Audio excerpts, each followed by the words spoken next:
नमस्कार दोस्तों, ये क्वेश्चन है अलजेब्रा का और ये जिस प्रकार से रिलेटेड है ऐसा क्वेश्चन हम लोग पिछले भी क्लास में कर चुके हैं। मतलब पिछला जो इस तरह का आपको टॉपिक दिया था उसमें किया हुआ है, उसी कंसेप्ट को अपनाना है। क्या हम लोग डिस्कस किए थे? हम लोग डिस्कस किए थे कि यदि ये प्रीवियस ईयर सभी क्वेश्चंस हैं, जो भी आपको मैं क्वेश्चंस यहाँ पे करा रहा हूं, ये सभी के सभी प्रीवियस ईयर क्वेश्चन पूछे गए हैं। उसे हम लोग कंसेप्ट के अकॉर्डिंग तुरंत कैसे करेंगे, सॉल्व कराए हैं। बाकी सब डिटेल तो क्लासेज में है ना।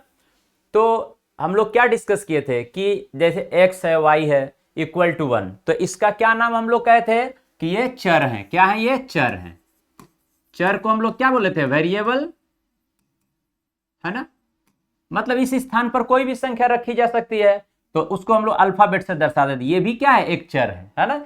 तो यदि दिए गए समीकरण में, समीकरण किसको कहते हैं कि यदि दिए गए कई मान के मध्य, है ना, उसमें यदि बराबर का चिन्ह हो, यह चिन्ह हो, तो इस प्रकार की कुल वैल्यू को हम लोग क्या बोलेंगे? समीकरण, है ना। क्या बोलते हैं इसको? समीकरण, इक्वेशन। क्या बोलेंगे? इक्वेशन। ठीक है ना। तो इसको हम लोग बोलते हैं इक्वेशन। ठीक है।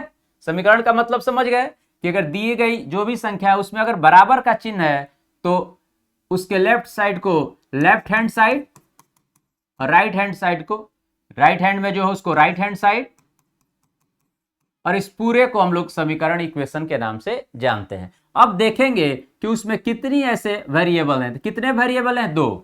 हम लोग वेरिएबल के बारे में डिस्कस कर चुके हैं कि दिए गए समीकरण में जितने वेरिएबल हो उनका मान ज्ञात करने के लिए उतने समीकरण की आवश्यकता होती है। मतलब यदि हम कहें कि नंबर ऑफ वेरिएबल्स, है ना, यदि वेरिएबल्स, वैल्यू ऑफ वेरिएबल्स ज्ञात करना हो, वैल्यू ऑफ वेरिएबल्स कर लीजिए, वैल्यू ऑफ वेरिएबल ज्ञात करना हो तो उसके लिए हमको उतने ही, जितने वेरिएबल्स हो उतने के बराबर क्या चाहिए? इक्वेशंस भी चाहिए। तो equal to number of given equations, है ना। तो गिवन इक्वेशंस भी कितने होने चाहिए? उनकी संख्या के बराबर, है ना।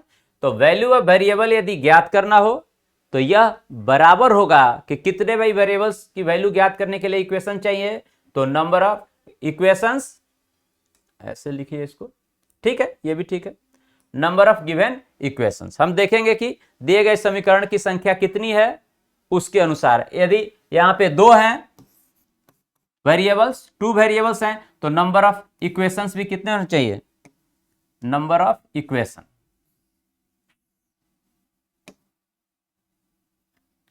Number of equation. ठीक है ना। तो वो भी कितना होना चाहिए? 2 होना चाहिए। स्पष्ट है ना? 2। ठीक। यहां पे कितने वेरिएबल्स हैं? 2। एक x है और दूसरा y है। तो समीकरण भी कितने होने चाहिए? 2 होने चाहिए। 2 समीकरण, इक्वेशंस होने चाहिए। ठीक है ना। लेकिन आप देखिए तो एक ही इक्वेशन दिया गया है ना। कितना इक्वेशन दिया गया है? एक। तो इसका अर्थ क्या है कि आपको बताए थे कि यदि दिए गए जितने वेरिएबल्स हैं उतने समीकरण हो तो हम लोग आसानी से ज्ञात कर लेंगे। लेकिन समीकरण की संख्या कम हो वेरिएबल से तो उसमें से किसी एक को 0 मान लेंगे। तो x और y में किसी भी एक को हम 0 मान लेंगे। मान लीजिए y को मान लिया 0। ठीक है ना। क्या मान लिए? y is equal to 0। जैसे ही y को हम 0 मान लिए, अब जहां जहां y की वैल्यू है वहां पुट कर देते हैं, ये 0 हो गया। ठीक है ना। देखिए तो ये क्या हो गई वैल्यू? यहां पे 0 रख दिया तो 0 का क्यूब 0। ओके। यहां देखिए ये पूरी वैल्यू क्या हो गई? 0। यहां देखिए ये जैसे ही y को हम 0 किए तो 0 मल्टीप्लाई इस पूरी वैल्यू को क्या लिख सकते हैं? 0। ओके। यहां पे -1 और इस तरफ x की पावर 3। ठीक है ना। क्लियर हो गई बात? यहां देखिए तो x की पावर, तो जब 0 मान लिए तो x की वैल्यू क्या हो गई? 1। जैसे ही हम लोग लिखा हुआ है इस समीकरण x प्लस वाई बराबर 1, तो y को हमने क्या ले लिया? 0। इसका मतलब x बराबर 1 हो गया, तो यहां पे वैल्यू 1। 1 का क्यूब क्या हो जाएगा? 1 ही होगा। अब इसको सरल कर लेना है। तो देखिए तो यहां से 1 और यहां से माइनस का 1, क्या वैल्यू आ गया? 0। आंसर क्या हो जाएगा हमारा? 1, 0 हो गया। क्या आंसर हो जाएगा? 0, फर्स्ट ऑप्शन है ना। तो इन बातों को हम लोग डिस्कस किए हैं। क्या कहे थे? जितने वेरिएबल्स हो, number of variables equal to number of equations. तो वैल्यू ऑफ वेरिएबल्स हम लिख दिए हैं, है ना, कि ज्ञात करना हो तो हमें नंबर ऑफ इक्वेशंस देखने होंगे।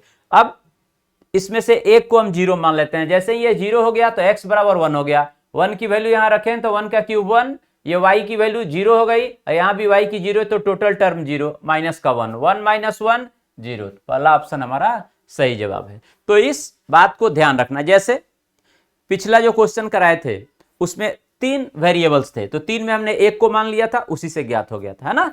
तो उसी प्रकार से यहाँ पे 2 हैं, 2 में एक को हम लोग मान सकते हैं, ठीक है ना, वेरिएबल। तो इस तरह से हम लोग ज्ञात वैल्यू को कर सकते हैं। Okay, thank you.